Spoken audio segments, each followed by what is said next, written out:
Je dois vous faire bien comprendre l'importance d'être décidé à être libre, car si vous ne prenez pas cette décision, vous ne le serez jamais. Le diable est déjà furieux que vous soyez sauvés.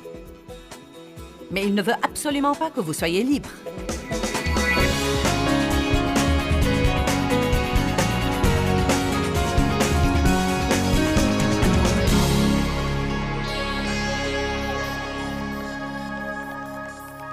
Donc, je veux vous encourager ce matin à ne pas relâcher vos efforts pour vous débarrasser de vos bagages. En d'autres termes, vous devez prendre la décision d'avoir ce que Jésus est mort sur la croix pour que vous ayez. De ne pas vous contenter d'un pis-aller, de ne pas vous enliser dans un moment qui date de 10 ou de 15 ans quelque part dans votre passé et de le laisser vous accompagner dans votre avenir et vous en priver. Mais si vous voulez être libre, vous devriez vous rendre compte qu'il faut coopérer avec le Saint-Esprit et être très décidé que vous n'allez absolument pas vivre dans l'esclavage. Combien d'entre vous sont bien décidés à ne pas vivre dans l'esclavage? Vous ne m'avez pas l'air très décidé.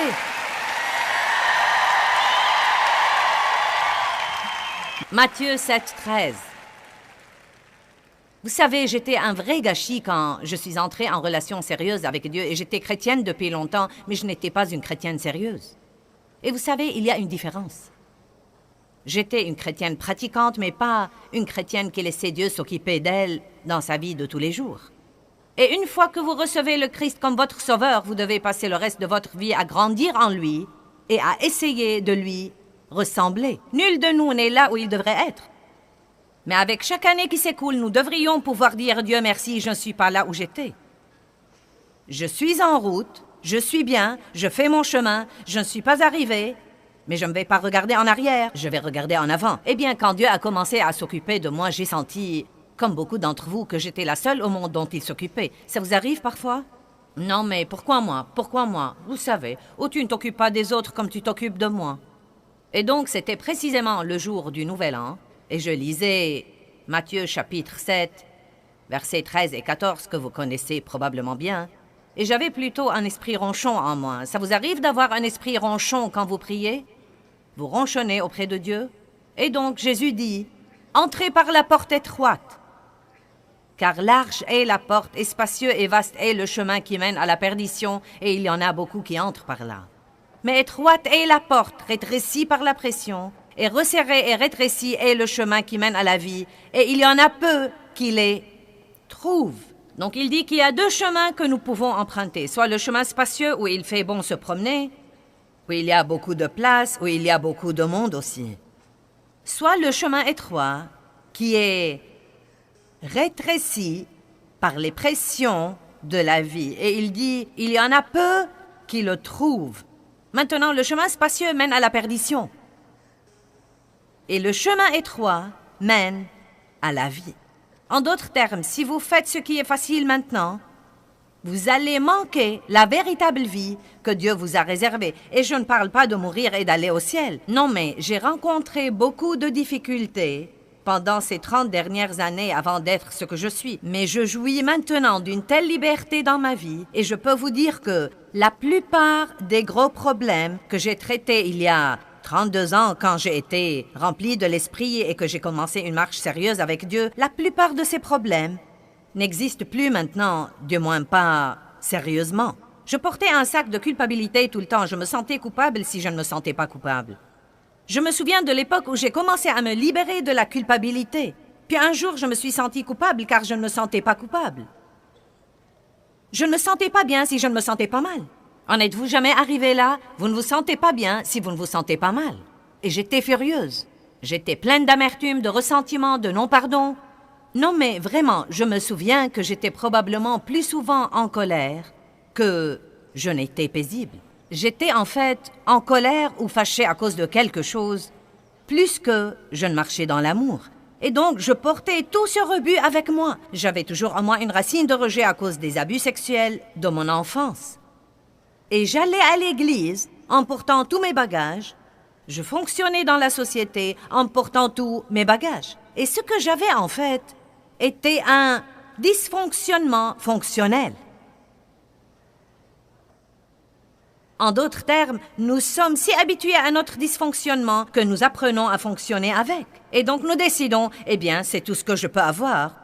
Un pis-aller pour moi. Toutes ces choses me sont arrivées et je ne pourrai jamais être ce que j'aurais dû être. Je ne pourrai jamais avoir la vie que j'aurais dû avoir. Et c'est en réalité une grave erreur, car vous portez cette petite racine de ressentiment. Eh bien, si ceci ne m'était pas arrivé, j'aurais pu. Et si vous aviez fait ceci, j'aurais pu. Et si cela ne m'était pas arrivé, j'aurais pu. Si j'étais allé à l'université, si je n'avais pas été abusé, si j'avais eu plus d'argent, si mes parents m'avaient aimé un peu plus, si.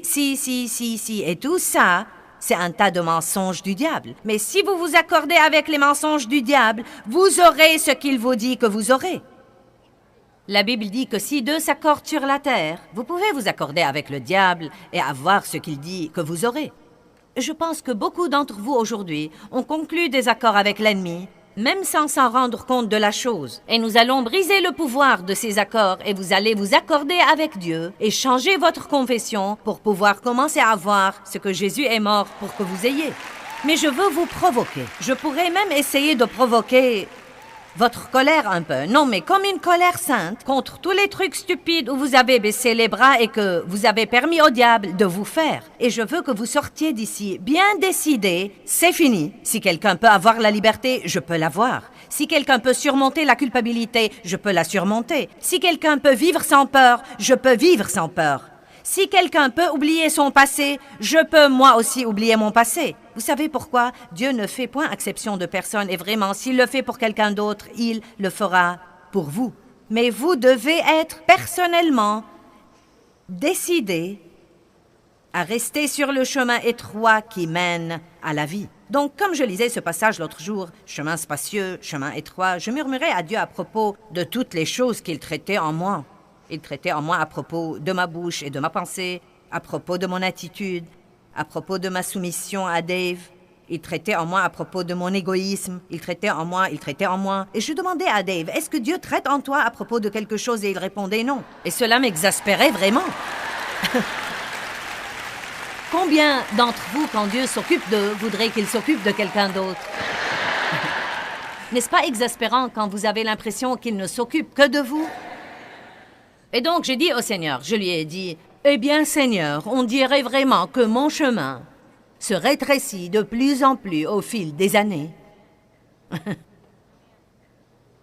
Non, mais je sais qu'il y a le chemin étroit, mais voilà mon chemin, Dieu. Et il a l'air d'être plus étroit que celui de tous les autres. Et c'est ce que le Seigneur m'a dit. Il m'a dit, « Sur le chemin étroit, il n'y a pas de place pour les bagages de la chair. » Et donc, quand vous y pensez, si je ramassais tous ces trucs et que j'essayais de traverser un couloir étroit, je ne pourrais pas y arriver. Donc, si vous voulez rester sur ce chemin étroit qui va vous mener à une vie merveilleuse de liberté et de joie, non mais et de paix quand il n'y a aucune raison d'être paisible, et de joie quand il n'y a aucune raison d'être joyeux. J'ai fait un petit voyage avec ma fille la semaine dernière. Et c'est la première fois que je fais quelque chose comme ça. Je n'ai rien pris. Je n'ai rien pris pour travailler, rien pour étudier, et je ne voulais rapporter aucun projet. Nous avons filé, elle et moi, et nous sommes allés quelque part ensemble pour 7 jours environ. Et nous en sommes arrivés au point où nous éclations de rire, rien qu'à nous regarder. Non, mais il n'y avait rien de drôle, et nous étions pliés en deux de rire, rien qu'à nous regarder. Et c'est le genre de joie que je veux avoir, où le seul fait d'être vivant est drôle. Amen? Où le seul fait de se lever tous les jours et de pouvoir respirer est drôle. Ne vous contentez pas d'un pis-aller. Ne vous contentez jamais d'un pis-aller qui vous rendra fonctionnellement dysfonctionnel. Je dois vous faire bien comprendre l'importance d'être décidé à être libre, car si vous ne prenez pas cette décision, vous ne le serez jamais. Le diable est déjà furieux que vous soyez sauvés. Mais il ne veut absolument pas que vous soyez libre. Car si vous vous libérez vraiment et que vous commencez à être heureux, et à être vraiment paisible, et que vous savez vraiment qui vous êtes dans le Christ, et que vous pouvez vivre sans vous inquiéter de tout ce qui se passe autour de vous tout le temps, si vous menez vraiment la vie de la résurrection, à ce moment-là, quelqu'un d'autre risquerait de vouloir ce que vous avez. Et alors, votre vie peut mener quelqu'un d'autre au Seigneur, et vous pourriez démarrer un renouveau de la foi. Et le diable ne veut pas ça. Il veut vous tenir dans l'esclavage rempli de culpabilité, de honte ayant mauvaise conscience à propos de quelque chose, toujours inquiet à propos de quelque chose. Et vous déguisez tout ça, vous le prenez à l'église, vous souriez à tout le monde, le Seigneur soit loué, gloire à Dieu, alléluia, merci Jésus. Alors que vous avez tout ce gâché au-dedans de vous. Eh bien, je ne vais pas vivre comme ça. Et si vous écoutez mon enseignement, je ne vais pas vous laisser vivre comme ça non plus.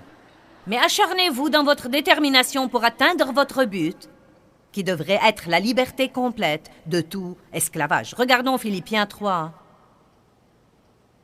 verset 10. L'apôtre Paul semble avoir le même problème que beaucoup d'entre nous, sauf qu'il s'en est occupé mieux que nous le faisons nous-mêmes. Et dans le verset 10, Paul dit qu'il avait le but déterminé de connaître le Christ et la puissance de sa résurrection, qu'il a ressuscité d'entre les morts, même de son vivant. Il y a une vie que nous pouvons vivre qui s'appelle la vie de la résurrection, où vraiment, quoi qu'il arrive autour de nous, nous nous sentons élevés au-dessus de lui. Verset 11, il continue disant « Pour parvenir, si je puis, à la résurrection spirituelle et morale qui me ressuscite d'entre les morts même de mon vivant. Ce n'est pas que je l'ai déjà atteinte ou que j'ai déjà atteint la perfection, mais je cours pour tâcher de saisir et de m'approprier la chose pour laquelle le Christ Jésus est mort pour me saisir. » Et c'est le verset que j'aime. Paul dit « Regardez, je vais dans une direction déterminée et je suis décidé à saisir cette chose pour laquelle le Christ Jésus est mort pour pouvoir me saisir. Jésus n'est pas mort pour que nous puissions avoir une nouvelle misère et coller une étiquette chrétienne dessus. Il est mort pour que nous puissions être libres. Le royaume de Dieu est la justice, la paix et la joie. Avoir une bonne relation avec vous-même, savoir que vous êtes juste devant Dieu par le sang de Jésus-Christ, ne pas avoir à vous inquiéter de ce que les gens pensent de vous ou de ce qu'ils disent à votre sujet, ne pas vivre pour plaire aux gens et être manipulé par tous les autres tout le temps, c'est la liberté. Savoir qui vous êtes dans le Christ est une liberté. C'est une liberté de se plaire à soi-même et d'avoir une bonne relation avec soi-même. Si vous vous aimez, vous ne serez jamais à court de bons amis. J'ai dit que si vous vous aimez, vous ne serez jamais à court de bons amis. Ensuite, il dit, je ne pense pas moi-même l'avoir saisi. Mais je fais une chose, j'ai une aspiration, oubliant ce qui est en arrière et me portant vers ce qui est en avant. Je cours vers le but. Vous savez, mes amis, aller de l'avant fait partie de la fidélité et fait partie de trouver cette vie de la résurrection dans le Christ. Paul n'a pas dit « chacune de ces déceptions que j'ai eues et chacune de ces choses que j'ai endurées, je les ai emballées dans mes sacs et je les porte avec moi de peur de les oublier. » Il n'a pas dit « avec chaque erreur que je fais, je mets un peu de culpabilité dans mon sac et je le porte avec moi pour que je me rappelle quel misérable j'étais. » Il n'a pas dit « chaque fois que je faisais une erreur et que je gaffais, je craignais de faire une autre erreur à tel point que la peur m'a presque complètement contrôlé. » Non, Paul a dit « toutes les choses qui sont des déceptions, toutes les choses qui pourraient me rabaisser, je suis bien décidé à les oublier et à aller de l'avant. » Vous savez pourquoi? Si vous portez tous ces bagages avec vous, vous n'aurez aucune force pour aller de l'avant. Tout ce que vous pouvez faire, c'est de survivre jour après jour. Je me demande combien de gens sont venus ici ce week-end pour ces 3 jours et qui se sentent pratiquement complètement épuisés et peut-être même qu'ils ont dit à Dieu « Si tu ne me parles pas ce week-end, je ne crois pas que je peux continuer. » Car vraiment, vous aimez Dieu, mais vous survivez jour après jour en essayant littéralement de venir à bout de chaque jour. Et je suis là pour vous annoncer que vous n'avez pas à vivre comme ça. Vous n'avez pas à venir à bout de chaque jour. Vous pouvez attendre le jour avec impatience et le lendemain avec impatience et vous pouvez attendre l'avenir avec impatience. Et vous n'avez pas à regarder en arrière sauf pour apprendre de vos erreurs. J'ai une nouvelle attitude en ce qui concerne les choses qui ne marchent pas. Je n'ai pas peur d'essayer de nouvelles choses car je me dis que si ça ne marche pas, j'apprendrai au moins que ça ne marche pas et que je ne devrais plus l'essayer. Ne menez pas votre vie dans la peur. S'acharner veut dire ne manifester aucune diminution d'intensité ou de force. S'acharner, c'est la détermination de ne jamais, jamais, jamais abandonner. Si vous sentez d'une façon ou d'une autre que vous en êtes à un point dans votre vie où vous avez manqué le meilleur de Dieu pour vous, la dernière chose au monde que vous devez faire, c'est de vous adapter et de vous contenter d'un pis-aller, car Dieu est le Dieu de la deuxième chance et de la troisième chance et des nouveaux commencements. Croyez-moi, il s'intéresse aux nouvelles choses. Nouvelle alliance, nouveau jour, nouveau ciel, nouvelle terre, nouvelle nature, nouvelle vie. Dieu a toujours quelque chose de nouveau à nous donner et nous nous cramponnons toujours au vieux rebut. Vous devez briser le pouvoir des mauvais accords par la prière et la proclamation. Je veux que vous commenciez à vous rendre compte que tout est disponible pour vous dans le Christ et à quel point l'ennemi vous a menti. Et je veux que vous commenciez à dire à haute voix, « Je brise le pouvoir de ces mensonges. Je ne m'accorde plus avec toi, diable, comme quoi j'aurai un pis-aller. Je ne m'accorde plus avec toi comme quoi je n'aurai jamais assez d'argent. Je ne m'accorde plus avec toi comme quoi je perdrai mes enfants au profit du monde. Je ne m'accorde plus avec toi, je brise le pouvoir de mes accords avec toi et je déclare que Dieu est avec moi et qu'il travaille dans ma vie et je déclare que j'aurai le meilleur que Dieu a à offrir dans la vie. Si quelqu'un d'autre peut l'avoir, je pourrai l'avoir. Vous savez, David était roi, psalmiste et roi. Un homme dont la Bible dit qu'il était selon le cœur de Dieu et pourtant il a commis un terrible péché.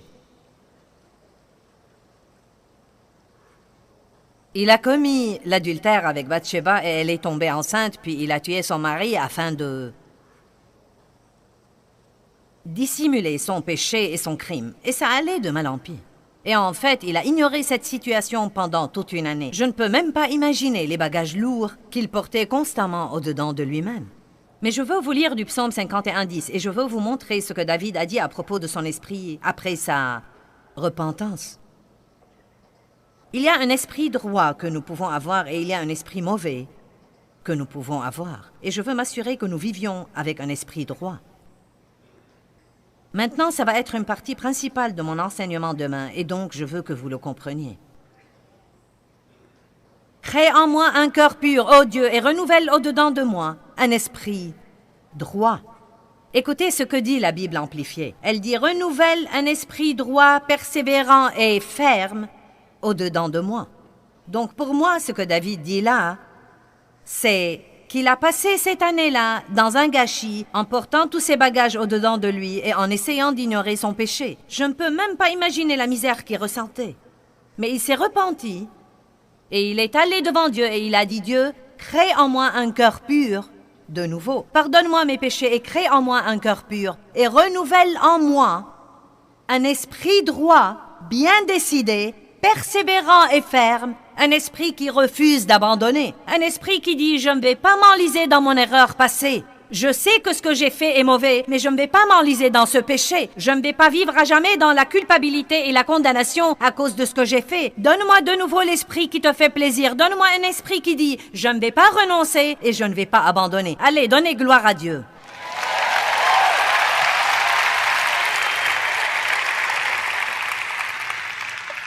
Maintenant, je veux que vous m'écoutiez. Il n'y a pas une seule chose que je puisse faire pour vous aider. Il n'y a rien que Dieu puisse faire pour vous aider si vous n'avez pas au-dedans de vous le feu du Saint-Esprit. Allez, j'ai dit que vous devez avoir au-dedans de vous le feu du Saint-Esprit et c'est vous personnellement qui devez déclarer sur votre vie « Je ne vais pas vivre de cette façon ».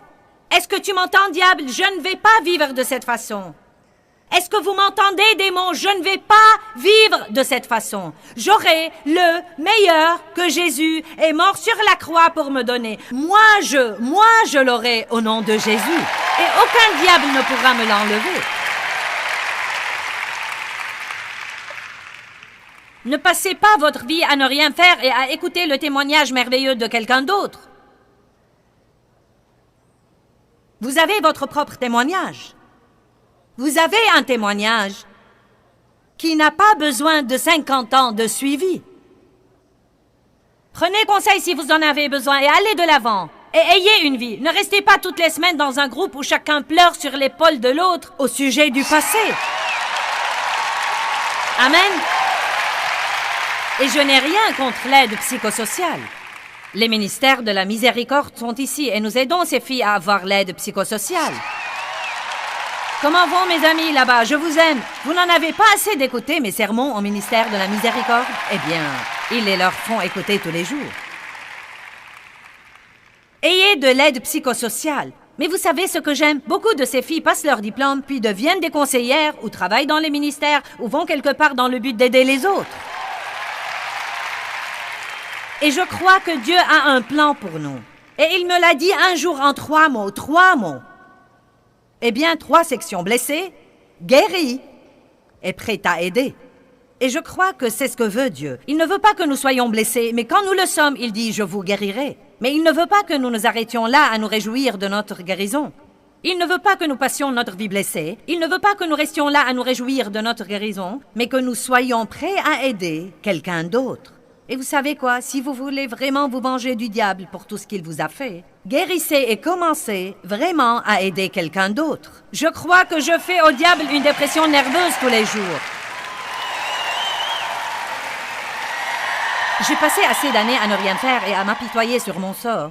J'étais dans l'abîme et j'étais pitoyable. Eh bien, si seulement je n'avais pas été abusée, si mes parents m'avaient traité mieux, et si j'avais pu aller à l'université, et je ne me suis jamais amusée quand je grandissais, Et vous m'avez déjà sûrement entendu le dire si vous m'écoutez beaucoup. Je m'apitoyais tout le temps sur moi-même. Je m'apitoyais sur mon sort. Et c'est la plus grande perte de temps et la plus grande perte d'énergie que de rester là et de s'apitoyer sur son sort. C'est comme de l'idolâtrie. Car tout ce que vous faites, c'est de vous replier sur vous-même. Et moi alors, et moi alors, et moi alors, et moi alors, et moi alors, et moi alors, et moi alors. Ce n'est pas la façon de vivre que Dieu veut pour nous.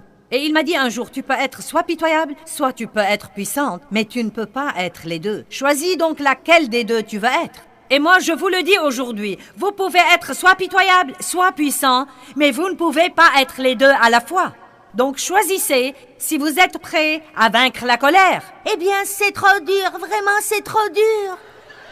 Je ne veux pas entendre ça. Rien de ce que Dieu nous dit de faire n'est trop dur. Écoutez, vous pouvez faire tout ce que Dieu vous dit de faire. Et il ne nous aurait pas dit, je ne sais combien de centaines de fois de différentes façons dans la Bible, de pardonner et de vivre sans amertume et sans ressentiment et sans offense et sans colère. Il ne nous l'aurait pas dit si nous ne pouvions pas le faire.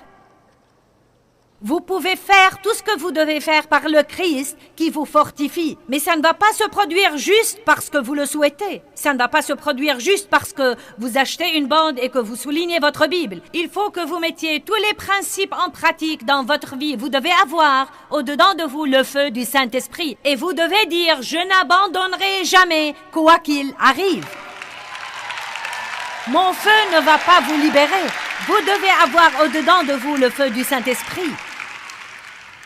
Ça me surprend toujours de voir les gens qui sont détruits par les choses qui leur arrivent et les gens qui les surmontent et vont de l'avant et ont une merveilleuse vie et aident toutes sortes de gens. Je veux vous dire aujourd'hui, lequel de ces gens voulez-vous être? Lequel de ces gens voulez-vous être? Voulez-vous rester là à ne rien faire? Et vous enlisez dans un moment quelque part dans votre passé et pleurer et porter le deuil à jamais. Eh bien, si seulement, et j'aurais voulu, et j'aurais voulu.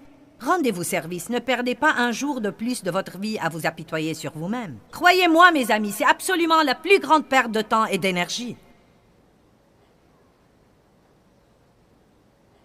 Donc, le point principal de ce que j'ai dit jusqu'ici, c'est que nous devons nous acharner et être personnellement décidés à avoir la meilleure vie que Dieu nous offre et que nous devons absolument refuser de nous contenter d'un pis-aller. Ne faites pas l'erreur de penser que je parle des choses matérielles en ce moment, parce que je ne parle ni d'argent, ni de voiture, ni de promotion, ni de position. Non, mais tout ça viendra. Vous savez, ce sont des avantages du royaume, mais ce n'est pas la vie du royaume. La vie du royaume, c'est de savoir qui vous êtes dans le Christ, et d'avoir la paix, et d'avoir la joie.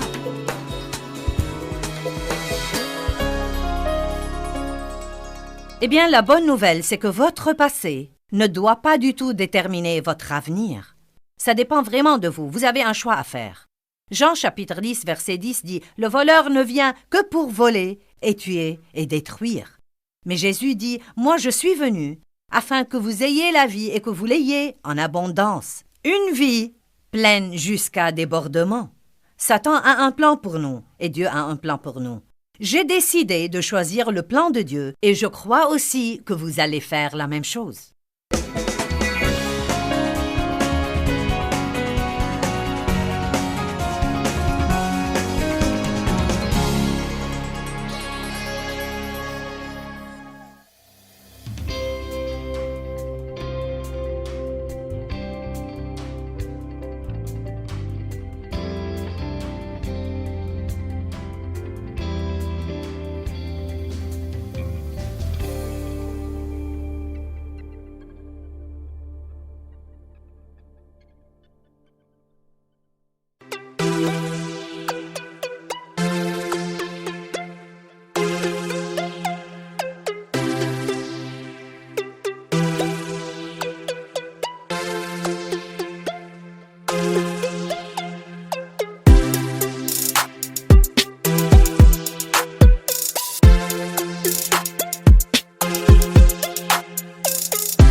Hiu hiu chưa hè mùa lụt nước lũ bắt